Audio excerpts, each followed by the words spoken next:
ডালহৌসি 1854 সালে তৈরি হওয়া এই শহর ব্রিটিশ কলোনিয়াল পিরিয়ডের একটি অন্যতম পপুলার সামার ডেস্টিনেশন, যার নামকরণ হয়েছিল তৎকালীন গভর্নর জেনারেল লর্ড ডালহৌসির নামে।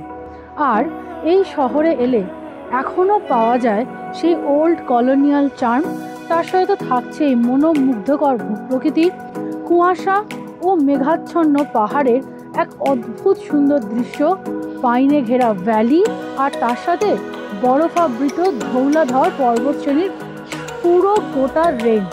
তাহলে এই ডালহৌসিতে কখন আসবে, কতদিনের জন্য আসবে, কোথায় থাকবে, কি কি খাবার ট্রাই করবে এবং কোন কোন জায়গা ঘুরে দেখবে, সব বলবো এই ভিডিওতে। আর কি চাই, তো চলো শুরু করি আমাদের এই ডালহৌসির গল্প। গুড মর্নিং সবাইকে, আমরা আজ বেরিয়ে পড়েছি ডালহৌসির উদ্দেশ্যে। আমরা বেশ সকাল সকালই বেরিয়ে পড়েছিলাম। শহর থেকে কিছু দূর বেরিয়েই এই হাইওয়ের ধারে একটি ধাবায় আমরা খেতে দাঁড়ালাম। আমরা খেয়েছিলাম আলুর পরোটা আর তার সাথে নিয়েছিলাম চা। এরপর ব্রেকফাস্ট খেয়ে আবার আমরা আমাদের যাত্রা শুরু করলাম। আর কিছু দূর এগোতেই চোখে পড়লো এই গম ক্ষেত। আমাদের এখানে হাইওয়ে দিয়ে এগোতে যেমন দুপাশে চোখে পড়ে ধান ক্ষেত, এখানে তেমনি গমের ক্ষেত। সবুজ গম হাওয়ায় দুলছে, দারুণ লাগছিল দেখতে। এইভাবে আরও বেশ কিছু দূর এগোনোর পরেই শুরু হলো এবার পাহাড়ি রাস্তা। বুঝলাম আমরা এবার প্রকৃতপক্ষে ডালহৌসি রাস্তায় ঢুকে পড়েছি। আর তার সাথে সাথেই চারপাশের দৃশ্য পোস্টকার্ডের ছবির মতো সুন্দর হতে শুরু করলো। দূরে কিছু বরফের চূড়াও দেখা গেল। চলো আবার এগোনো যাক। অমৃতসর থেকে ডালহৌসির দূরত্ব প্রায় 200 কিলোমিটার, তাই গাড়িতে যেতে আমাদের সময় লেগেছিল 5 ঘন্টা। যদিও পথের দৃশ্য তোমাকে ক্লান্ত হতে দেবে না। আচ্ছা, আমরা তো এসেছি অমৃতসর থেকে, তো সেই অমৃতসরের ব্লগটা যদি এখনও দেখে না থাকো তাহলে এখানে আই বাটন লিঙ্কে পেয়ে যাবে। কিন্তু তুমি যদি অমৃতসর না এসে শুধু ডালহৌসি আসো তাহলে তুমি কি করে আসবে? সেক্ষেত্রে তোমাকে কলকাতার থেকে যদি আসো বা যে কোনো জায়গা থেকে যদি আসো, তোমাকে পৌঁছাতে হবে পাঠানকোট। পাঠানকোট এমন একটা স্টেশন যেটা সমস্ত শহরের সাথে নানাভাবে কানেক্টেড। কলকাতা থেকে কিছু ইউজফুল ট্রেনের ডিটেলস আমি এইখানে দিয়ে দিলাম। এবার পাঠানকোট স্টেশনে নেমে তুমি ডালহৌসি পৌঁছতে পারো দুভাবে। বাসে করে আসতে পারো, বাসের দাম মোটামুটি 300 টাকা করে পড়ে। কিছু ইউজফুল লিঙ্ক আমি ডেসক্রিপশন বক্সে দিয়ে দেবো। আর যদি তুমি মনে করো ট্যাক্সি করে আসবে, তাহলে সেই ট্যাক্সির জন্য তোমার পড়বে মোটামুটি 3050 টাকা ছোটো ট্যাক্সির জন্য। এবং সেই জন্য তুমি এখানে ট্যাক্সি ইউনিয়নের নাম্বার দিয়ে দেবো, তার থেকেও বুক করে নিতে পারো। কিন্তু তুমি যদি ডালহৌসিতে বেশ কিছুদিন থাকো, এরকম আলাদা করে না করে, আমি তো রেকমেন্ড করব যে তোমরা একটা ট্যাক্সি গোটা ট্যুরের জন্য বুক করে নাও। ছোটো ট্যাক্সি মোটামুটি পার ডে 3500 টাকা করে পড়ে, আর বড় হলে 5500 টাকা। এতে তোমার কিন্তু ওভারঅল অনেক সস্তা পড়বে। আচ্ছা, আমরা আমাদের এই ট্রিপে ঘুরেছি এই যে বিকাশ ভাইয়ার সাথে। বিকাশ ভাই আমাদের পুরো ট্রিপটা ঘুরিয়েছে। বিকাশ ভাই, आप कहाँ पे ट्रिप करा देते हो? मैं JNK, श्रीनगर, हिमाचल, पंजाब। আচ্ছা, অর্থাৎ তোমরা জম্মু কাশ্মীরে যদি আসতে চাও, পাঞ্জাব, হিমাচলের যে কোনো সার্কিট, মানে ডালহৌসি, বা তোমরা যদি ও পাশে যেতে চাও যে Shimla, Kullu, Manali, Spiti valley, in fact Tirthan valley, যেখানেই আসো তোমরা এনার সাথে আসতে পারো। খুবই ভালো, আমাদের ভীষণ ভালোভাবে ঘুরিয়েছেন। ওনার কন্ট্যাক্ট নাম্বার আমি এখানে স্ক্রিনে দিয়ে দিচ্ছি, ডেসক্রিপশনে দিয়ে দিচ্ছি, তোমরা যোগাযোগ করে নিতে পারো। ডালহৌসিতে আমরা আছি এই হোটেল গীতাঞ্জলিতে। এটা একটা হিমাচল প্রদেশ ট্যুরিজমেরই হোটেল। আমরা এর আগে হিমাচল প্রদেশ ট্যুরিজমের মানালি বা অন্যান্য জায়গার হোটেলে থেকেছি এবং আমাদের এদের হোটেল ভীষণ ভালো লাগে। তার কারণ এর লোকেশন, আর এদের আপ্যায়ন, আর এদের খাওয়া দাওয়া। এবার দেখে নেই এই হোটেলে থাকার ভাড়া কত। হোটেল গীতাঞ্জলিতে মোটামুটি 4 ধরনের রুম আছে। সবথেকে বেসিক রুম যেটা ডিলাক্স, সেটার ভাড়া পড়ে 1700। তারপরে ফ্যামিলি সুইট, যেটা মানে বেসিক্যালি 3 বেডেড, সেটার ভাড়া পড়ে 2300। তারপরে ফ্যামিলি সুইট যেটা 6 জন থাকতে পারে, সেটা 4000 টাকা। আর আরেকখানা হয়, সেটার ভাড়া পড়ে 2800 টাকা।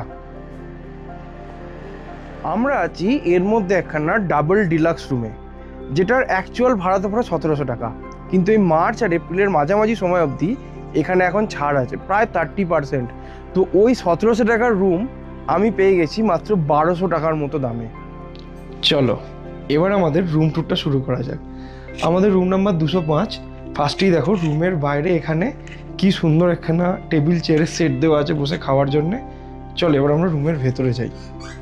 এসো। দেখো আমরা একটা বেশ বড় রুম পেয়েছি এখানে, রাইট? তো এই বড় রুমে দেখো ফার্স্টেই এখানে আছে একটা সুন্দর বিছানা, আর আমাকে যদি ফলো করো দেখো এখানে আছে একটা ওয়ার্কিং টেবিল, এখানে বেশ কিছু সিটের গায়ে চাপা দেওয়ার জন্য রাখা আছে। আর এপাশে দেখো একটা টেবিল আছে, টেবিলের সামনে থেকে এদিকে যদি দেখো বিশাল কিছু ভিউ নেই, সামান্য পাহাড়ের ভিউ আমরা দেখতে পাচ্ছি। আর এখানে একটা দেওয়া আছে টিভি, এখানে একখানা ড্রেসিং টেবিল। আর যদি এখানে এসো, এখানে হচ্ছে আমাদের ওয়াশরুমটা মোটামুটি সুন্দরী, ওয়েস্টার্ন স্টাইলে বানানো। আমি ঘুরিয়ে তোমাদের দেখিয়ে দিচ্ছি। টয়লেটটা এখানে ওয়েস্টার্ন, আর দেখো ওখানে দেখতে পাচ্ছ একটা বেসিন। আর তোমার যদি গরম জল লাগে তার জন্য এখানে আছে একটা গিজারের ব্যবস্থা। যেহেতু ডালহৌসি বেশ ঠান্ডা হয়, তাই তুমি যদি শীতকালে আসো আর তোমার যদি ঠান্ডা লাগে সেই প্রবলেম যাতে না হয় তার জন্য এখানে একটা বড় রুম হিটার অবধি দেওয়া আছে। ওভারঅল আমার বরাবর যেরকম বলি হিমাচল প্রদেশ ট্যুরিজমের সমস্ত হোটেল খুব ভালো লাগে, এটাও তার ব্যতিক্রম নয়। একটা জিনিসই দেখাবো, দেখো লাস্ট রুমটা কতটা বড়। আমি এখানে রুমের মোটামুটি এক কোণে দাঁড়িয়ে আছি, মাঝখানে বিছানা, ওখানে আলাদা করে দুটো বসার টেবিল, এইখানে আরও একটা স্টাডি টেবিল, আর বাইরে একটা টেবিল ছিল, সেটা তো তোমাদের আগেই দেখালাম।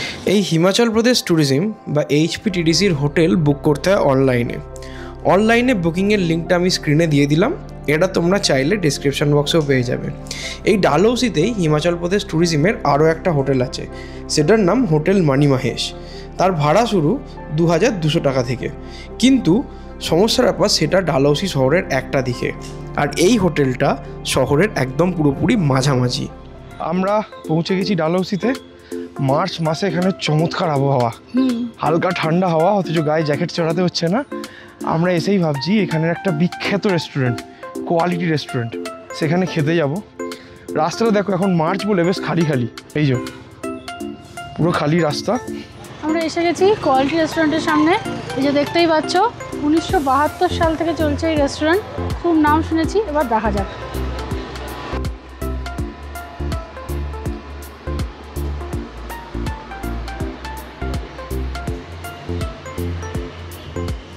Seat for two.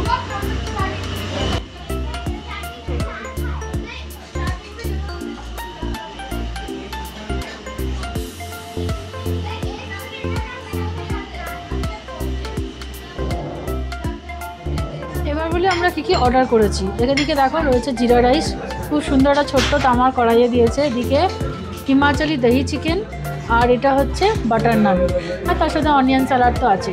এবার খেয়ে দেখা যাক। আচ্ছা, একটা পুরো নতুন আইটেম আমরা ট্রাই করতে চলেছি, হিমাচলি দহি চিকেন উইথ বাটার নান। দেখা যাক।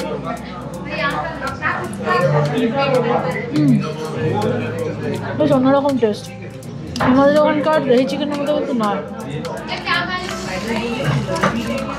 দইয়ের টেস্টটা বেশ স্ট্রং, খেতে ভালো লাগছে।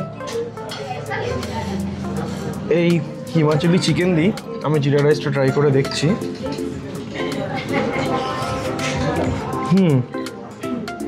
বেশ সুন্দরই লাগছে খেতে। জিরা রাইসটা তো ভালোই, বাট অনেস্টলি স্পিকিং এর সাথে কিন্তু রুটিটাই বেশি ভালো লাগছিল। যাই হোক, আপাতত খাওয়ায় ফোকাস করি। আর ফাইনালি চলে এলো আমাদের ডেজার্ট, আর এই ডেজার্টটা এই রেস্টুরেন্টের speciality, apple pie with ice cream. Over excited হয়ে খাওয়া শুরু করে দিয়েছি। Apple pie with ice cream. হ্যাঁ, অ্যাপেল পাইটা তো ভীষণ নরম আর গরম।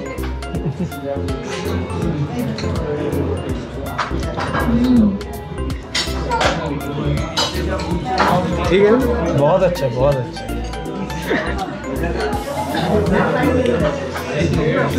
দারুণ কম্বিনেশন, ভালো। থ্যাঙ্কস টু ইউ, এটা ওর আইডিয়া ছিল।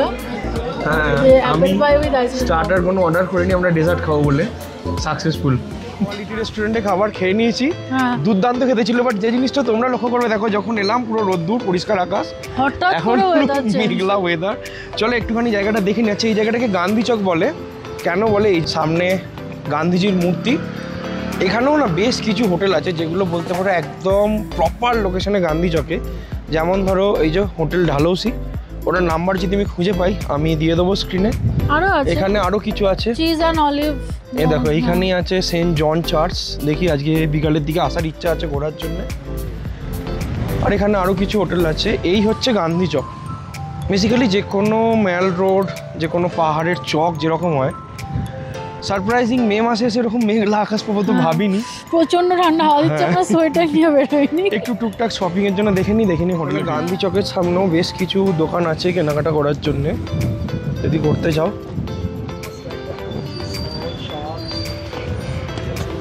এরকম যে কোনো দোকান থেকেই তোমরা চাইলে সোয়েটার, শীতের বস্ত্র কিনতে পারো। আর কিছু না হলে অন্তত এখানের মেমোরি হিসেবে একটা হিমাচলি টুপি তো কিনতেই পারো। আমরাও কিনেছি, আমরা কিনে নিয়েছি সবার জন্যে। চলো এবার এখানে যাক। আরে ভাই বাড়ি যাবো, হোটেলে যাবো, ভিজে যাচ্ছি, মাথার মধ্যে পুরো বরফ পড়ে গেছে। চলো। আচ্ছা, আমরা ডালহৌসি এসে ঘুরতে বেরিয়ে পড়েছি। আমাদের ফার্স্ট যে ঘোরার জায়গা সেটা হচ্ছে ওয়াটারফল। এই যে এটা নাকি এমন একটা ওয়াটারফল যেখানে সারা বছরই জল থাকে। তো দেখা যাক। যাওয়ার রাস্তায় এরকম দুধারে মার্কেট, হ্যাঁ দুধারে ছোটোখাটো মার্কেট আছে। এবার উঠে দেখি আগে। একটু বৃষ্টি হয়েছে, বেশ ঠান্ডা হয়ে গেছে চারদিকটা। আমাদের জ্যাকেট পুরো নিতে হয়েছে সেই জন্যে। চলো এবার দেখা যাক।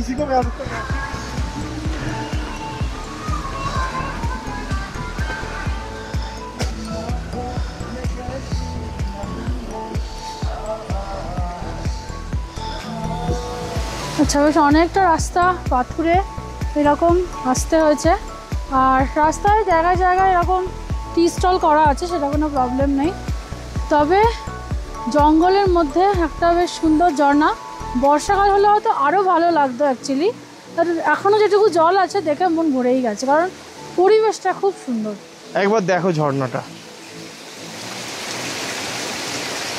ওই যে ওইখান থেকে জঙ্গলের মধ্যে দিয়ে জল এসে পড়ে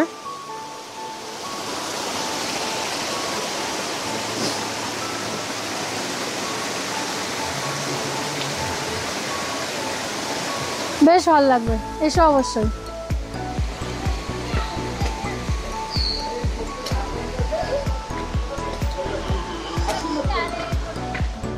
এছাড়াও এখানে অনেক এরম টুকটাক কেনাকাটা করার দোকান আছে। বিশেষ করে ফ্রিজ ম্যাগনেটের কালেকশন কিন্তু এই জায়গাটায় খুবই ভালো। তবে যাই কেনো দরদাম করতে কিন্তু ভুলো না।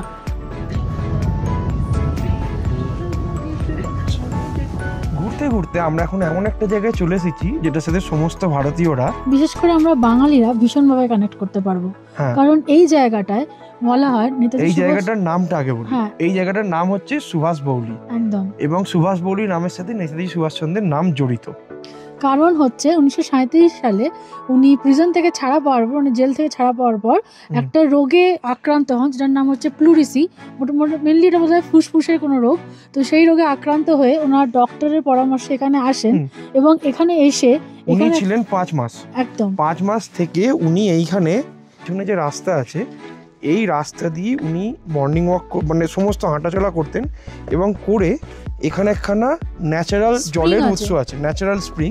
তো সেখান থেকে তিনি জল খেতেন এবং মে থেকে অক্টোবর অবধি এই জল খেয়ে কোনোভাবে সুস্থ হয়ে গিয়ে আবার দেশের জন্য লড়াই করা শুরু করেন। সেই জায়গাটাই আমরা দেখতে যাচ্ছি এবং দেখো সেই জন্যে ওনাকে সম্মান জানিয়ে ওনাকে নিয়ে কিছু ছবি আঁকাও আছে। চলো এবার আমরা ওপরে যাই। সুভাষ বৌলি দেখার জন্য কিন্তু বিশেষ পরিশ্রম করতে হয় না। ওইখানটা দিয়ে আমরা উঠেছিলাম, আর উঠে একটুখানি এসেই পড়ে এই জায়গাটা। এই যে সামনেই আছে সুভাষ বৌলি। এইখানে সেই মানে যেখানে ন্যাচারাল স্প্রিং ছিল সেটা আছে, বাট দেখো ওপরে যে স্ট্রাকচারটা ছিল এটা ভেঙে গেছে। এবং তুমি যদি আরও সামনে এসে দেখো এখানে ভাঙা পোর্শনগুলো পড়ে আছে। আমাদের দেশের এত বড় স্বাধীনতা সংগ্রামী যিনি, তার সাথে জড়িত স্মৃতির এই অবস্থা দেখে সত্যি কিন্তু একটু কষ্ট হয়। বাট হয়তো জানি না, কোনো হয়তো ল্যান্ডস্লাইড এখানে তো খুবই হয়, সেই জন্যই হয়তো ভেঙেছে। এবার যেটার জন্য দেখতে আসা, এই যে এইখানে যেটা করা আছে, আশা করি ওইখান থেকে হয়তো জলটা পড়তো, সেটা হিসেবেই নাম ছিল সুভাষ বৌলি। বাট জানি না কেন এখন ওখান থেকেও জল পড়ছে না। ইনফ্যাক্ট জলটা পড়ছে নিচে এইখান থেকে একখানা পাইপ দিয়ে এবং এখানে আছে।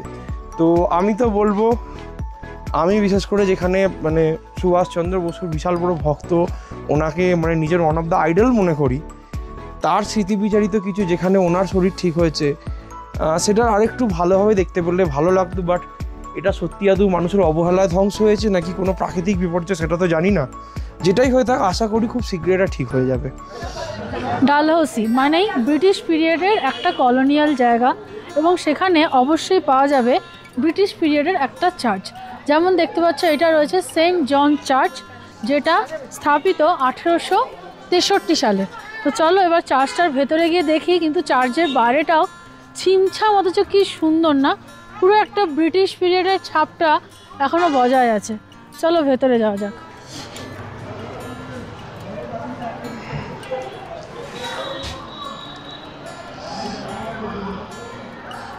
বেশ পুরনো চার্চ, কারণ দেখো ওপরে এখনও ফ্লোরটা মানে সিলিংটা পুরো কাঠের বানানো, যেটা এখনকার নতুন কোনো চার্চে আর প্রায় দেখাই যায় না।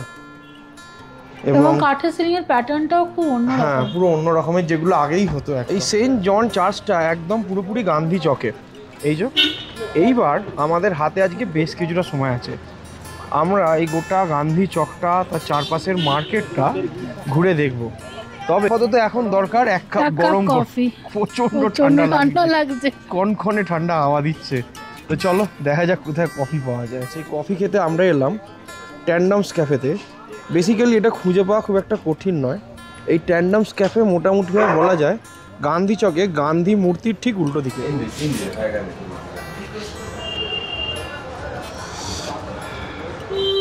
ডালহৌসির ঠান্ডায় গরমা গরম কফি।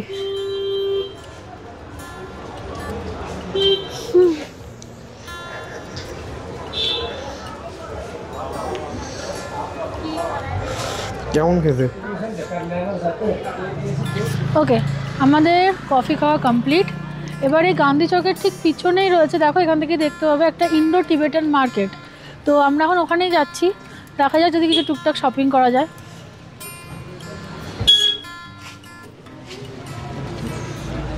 সামনেই রয়েছে ইন্ডো টিবেটিয়ান মার্কেট, দেখা যাক কি পাওয়া যায়।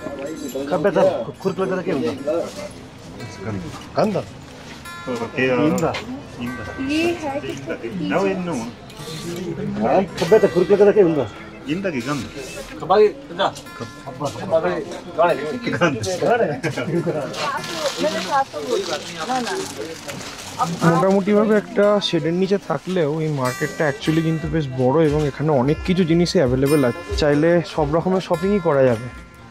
আমরাও ঘুরে দেখি কি কিনতে পারি।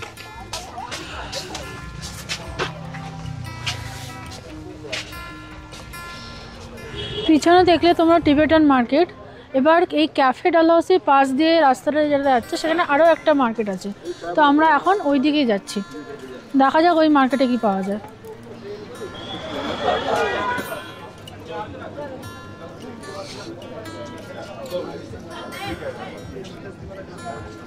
এই মার্কেটটাও বেশ বড়, এবং সামনে এই যে ওল্ড শেরে পাঞ্জাব রেস্টুরেন্টটা আছে, এটা এখানকার একখানা বিখ্যাত ইটারি। আমরা জানি না আমাদের ট্রাই করা হবে কিনা, বাট দেখা যাক যদি আসতে পারি। দেখো এখানের মার্কেট অন্যান্য জায়গার থেকে মার্কেটের চেয়ে কস্টলি, আর প্রচুর যে ভ্যারাইটি কিছু আছে তা নয়। জায়গাটাও একটু ছোট, জায়গাটা ছোট। এখানকার চেয়ে কুলুর মার্কেট অনেক সস্তা। এর আগে আমরা কুলুর মার্কেট দেখেছি, কিন্তু যাই হোক বাড়ির লোকের জন্য কিছু না নিয়ে তো যাবো না, তাই টুকটাক কিছু জিনিস কিনেছি। তো ঠিক আছে, এখানে মানে কেনাকাটার মতো যে রেকমেন্ড করার মতো নয়, জিনিসপত্রের দাম অনেক বেশি। যেটা অন্য জায়গায় 100 টাকা হয় সেটা এখানে মোটামুটি 150 টাকা মতো বলছে। হ্যাঁ, তো ওই টুকটাক কিনতে পারো, বাট এখানে কেনাকাটার বেশি টার্গেট না রাখাই ভালো। হ্যাঁ, যেহেতু দুপুরে বৃষ্টি হয়ে গেছে তাই জন্য এখন আকাশ পরিষ্কার, আর এই সন্ধ্যের সময় খুব সুন্দর করে কিছু স্নো পিকস এখানে দেখা যাচ্ছে। যদিও সামনের ভিউ পয়েন্ট এটা কিন্তু তারে ভর্তি, বাট ওই দেখো যেটা দেখা যাচ্ছে, আমি জুম করে দেখাচ্ছি, দাঁড়াও। প্রায় সন্ধে হয়ে এসেছে, কিন্তু আকাশ পরিষ্কার থাকার জন্য এখন খুব ভালো করে সামনের পিকগুলো দেখা যাচ্ছে। সন্ধ্যের শেষ পড়ন্ত আলোয় আজকের দিনের মতো শেষ ভিউ, দারুণ দেখতে লাগছে। এইখানে এই যে পাহাড়, আর তার পিছনে ওই পিক। আজকের মতো ঘোরাঘুরি শেষ, আর দিনটা যদি শেষ হয় এরকম সুন্দর একটা সানসেট দিয়ে, তাহলে আর কি চাই। পাহাড়ের কোলে আকাশ রাঙিয়ে একটা সুন্দর সানসেট হচ্ছে। দেখো ডালহৌসিতে মানে এই হিল স্টেশনের একদম আশেপাশে যে টুরিস্ট স্পটগুলো আছে সব আমাদের ঘোরা হয়ে গেছে। আর তোমাদের দুপুরে বলেওছি যেহেতু আজকে এখানে বৃষ্টি আর তার সাথে একটু ওলে মানে বরফ পড়েছে বলে ঠান্ডা প্রচুর পড়েছে, তাই আমরা হোটেলে ফিরে এসে আরও 1 কাপ গরম চা নিয়ে নিয়েছি। আপাতত এই চাটাই এখন খাবো।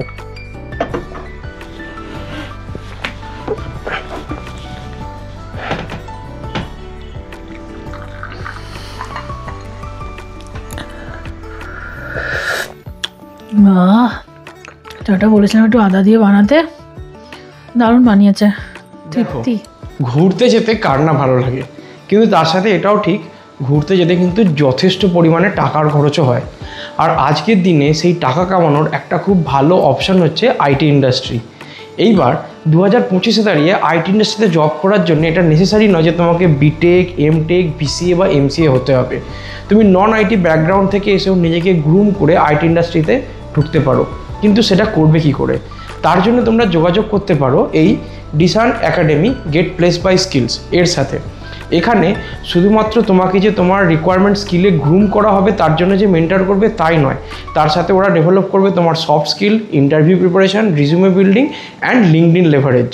এদের সাথে তোমরা যোগাযোগ করতে পারো এই যে নিচে দেওয়া এই ফোন নাম্বারে অথবা এদের এই ওয়েবসাইটে, এবং এই সমস্ত ডিটেলস ডেসক্রিপশন বক্সেও তোমরা পেয়ে যাবে। এবং এরা এতই ভালো কাজ করছে যে এই একাডেমি শুরু হওয়ার মাত্র 9 মাসের মধ্যে এরা ব্র্যান্ডস অফ বেঙ্গল থেকে অ্যাওয়ার্ড পেয়েছে for excellence in job based IT education. এদের ওয়েবসাইট অবশ্যই চেক করো এবং পারলে এদের সাথে কন্ট্যাক্ট করে দেখো যে এদের থেকে তুমি কোনো সুযোগ নিতে পারবে কিনা। চলো আমরা এবার আমাদের টপিকে ফেরত। ঠান্ডা পড়ে গেছে আর তার মধ্যে আমরা অর্ডার করেছি হচ্ছে গরম গরম স্যুপ। এটা না খেলে হবে না, মানে জাস্ট পারা যাচ্ছে না এত গরম। তো সেই গরম গরম চিকেন স্যুপ আর এটাতে আছে হচ্ছে চাউমিন। শীতের সময় ওদের এই জিনিসগুলোর কোনো বিকল্প হয় না। তো আমার হাত জমে গেছে, আমি খুলতে পারছি না। এই যে এগ চাউমিন অর্ডার করা হয়েছে। তো আমরা এবার খেয়ে জানাচ্ছি আমাদের কি রকম লাগলো। একদম। তো আগে স্যুপটা, এই গরম এই ঠান্ডায় স্যুপ ছাড়া চলবে না। Chicken soup, plain chicken soup ভালো বানিয়েছে। সুন্দর। এখানে খাওয়া ভালোই হয়। আমরা তো এর আগে মানালিতে থেকেও দেখেছি, হিমাচল প্রদেশ ট্যুরিজমের খাওয়া দাওয়া খুব ভালো। এবার চাউমিনটা, এবং স্টার্ট করার আগে বলে দিই চাউমিন না এরা যথেষ্ট মানে অনেকটা পরিমাণে দিয়েছে। আমরা দুজনে নিয়েছি 2 প্লেটে ভর্তি, তারপর এখন এতটা পড়ে আছে, আমাদের খেতে হবে কোনোভাবেই। মানে 1 প্লেট চাউমিনে রাতে আমরা যে স্ট্যান্ডার্ড ডিনার হয় মানুষের, তাদের দুজনের মোর দ্যান এনাফ। খেতে কেমন দেখছি? ভালো বানিয়েছো, বেশ একটু গ্রেভি গ্রেভি টাইপের।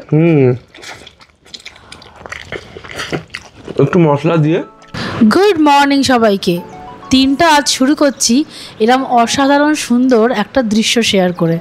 হিমালয়ের প্রত্যেকটা পিক, সে হতে পারে কাঞ্চনজঙ্ঘা আর সেটা হতে পারে ধৌলাধর, সেটা যে কত সুন্দর, তার রূপ যে এত মনোমুগ্ধকর যে দেখে দেখেও আশ মিটবে না, তার একটা প্রমাণ তোমাদেরকে দেব।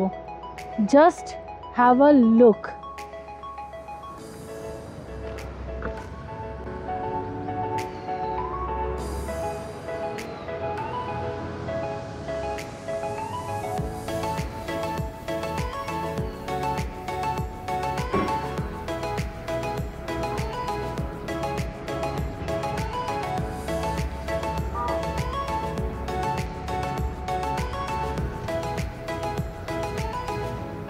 ডালহৌসি হলো এমন এক জায়গা যেখানে গান্ধীজি এবং সুভাষচন্দ্র বোস দুজনের নামে 2 আলাদা আলাদা চক আছে। এখন দেখব সুভাষ চক, যেখানে আই লাভ ডালহৌসির একটা সুন্দর জায়গাও করা আছে।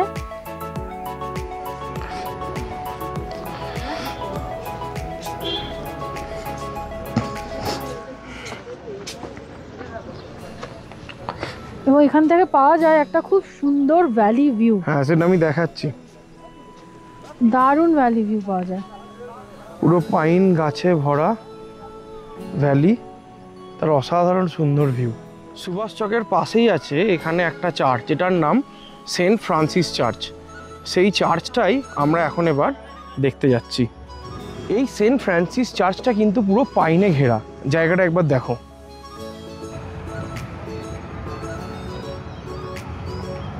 বড় বড় গাছ আছে এরকম, তার মধ্যে সূর্যের আলো। হ্যাঁ, বেশ দুপুরও হয়ে গেছে না অনেকটা। এর মধ্যে এই হচ্ছে চার্চ। কি সুন্দর না? হ্যাঁ, মানে যেহেতু কলোনিয়াল পিরিয়ডে বানানো, সেই জন্য চার্চটা বেশ সুন্দর দেখতে। বেশ ঠান্ডা আছে ডালহৌসিতে। এই মার্চের এন্ডেও ঠান্ডাটা কিন্তু বেশ জব্বর, মানে টুপি ফুপি পরেই পুরো বেরোতে হচ্ছে। ওয়াও, কি লাগছে!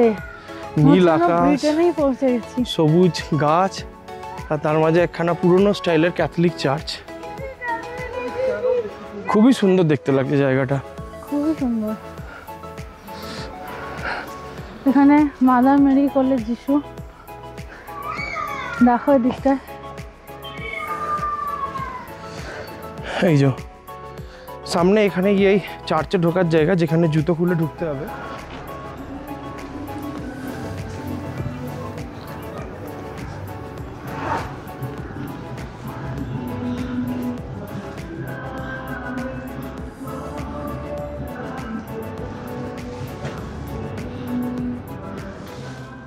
আমরা ডালহৌসি এর আগে আর একবার এসেছিলাম, আর তখন এসেছিলাম শীতকালে।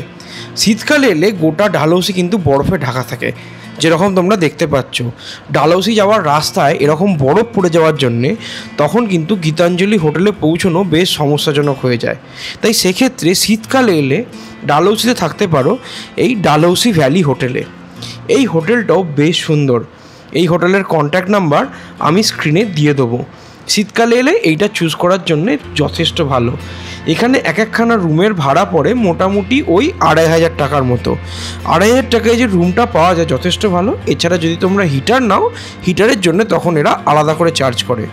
একবার দেখে নাও এখানের রুমগুলো কীরকম ছিল। চলো এবার রুমের মধ্যে ঢোকা যাক। এই হচ্ছে রুম, যেটা যথেষ্ট সুন্দর করে সাজানো, খুবই ভালো। লেট ডাউন সাইড আমার একটাই মনে হয়েছিল এই রুমে, যে এই রুমের ফ্লোরটা কিন্তু ছিল পাথরের, ফলে শীতকালে কিন্তু বেশ ঠান্ডা লাগতো। ওটা বাদ দিলে এই রুমটা কিন্তু ভীষণ সুন্দর ছিল।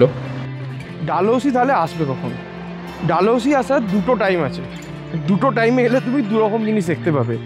তোমার যদি এরকম পরিষ্কার নীল আকাশ, সবুজ গাছ আর দূরে পর্বতশৃঙ্গ দেখতে চাও, তাহলে March April, max to max early মে।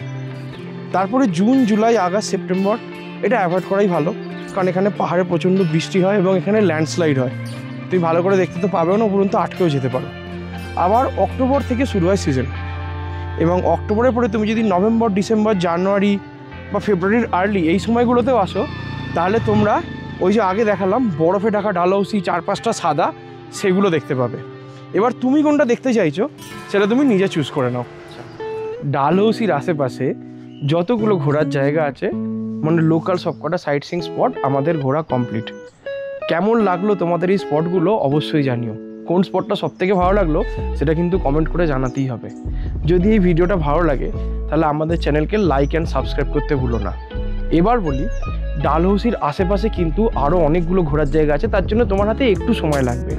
তো তুমি যদি ডালহৌসিতে কিছুদিন থাকতে পারো তাহলে তুমি ঘুরে আসতে পারো চাম্বা, সেটা পেয়ে যাবে এইখানে, এবং খাজিয়ার, সেটা পেয়ে যাবে এইখানে। আর এই গোটা ট্যুর প্ল্যানটা যদি ফলো করতে চাও তাহলে এই প্লেলিস্টটা দেখতে পারো। খুব শীঘ্রই আবার নতুন কোনো ভিডিওতে দেখা হচ্ছে। বাই।